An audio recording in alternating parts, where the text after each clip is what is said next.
the days of Sefirat HaOmer, counting the Omer.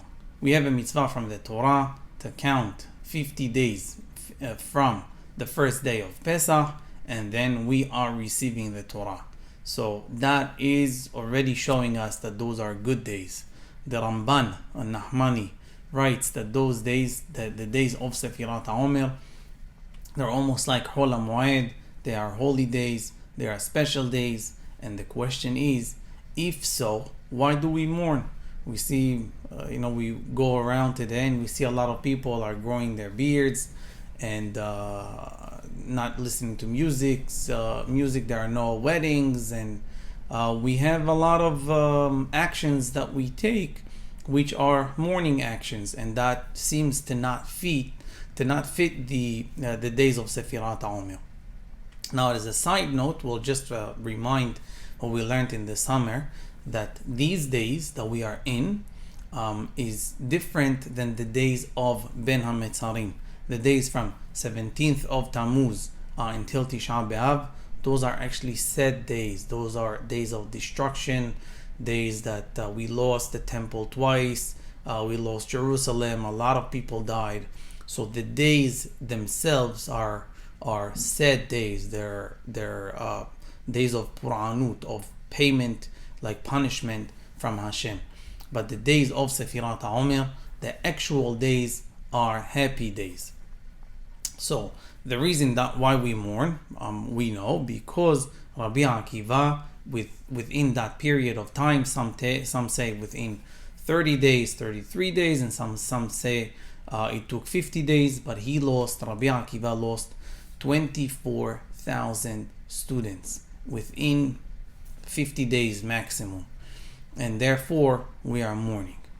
Now, we will explain why they died another time, but today the question is, if we think about it, even if a person, lo alenu, loses a parent, let's say a parent is 120 year old and they pass away.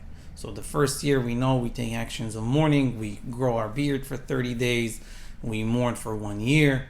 But then the following year, we already, even if it's the day of the Azkara, the Yortzeit, the Memorial Day, commemorating the passing on the annual passing, we're not taking any actions of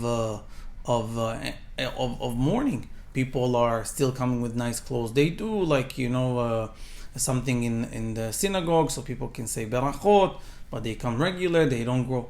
Here we have so many years later and we are still mourning. We are still doing it every year. Everyone, we're not related to them, we don't even know who they are, and it seems like way too much compared to even a person losing a relative. So how could it be that we mourn so much? The explanation is, and as the Zohar says, that whoever is crying for the loss of the students of Rabbi Akiva, he is getting reward for it. And why? Because it's not that we're crying for 24, people, 24,000 people. It's crying for what we lost with those people. Those 24,000 people of Rabbi Akiva were before the time that the Mishnayot was written, and everything was orally, everything was by heart, just reciting, and nothing was written. And what we have left, it's amazing to think that the Gemara says today we have Shisha Sidra Mishnah, 6. The Gemara says that before we had 600, and some say 700. So that is to say that today we are left with about 1% or less of the amount of the oral Torah that we used to have back in the day. So today, when we are thinking about mourning, we're not actually thinking about 24,000 people that died. Many more people died in the Holocaust, but we don't take action, which is another discussion, because really today there is no one can make a decree for the whole nation to mourn. But today, when we mourn, it is very important to remember that we are mourning what they represent and what we lost by losing them.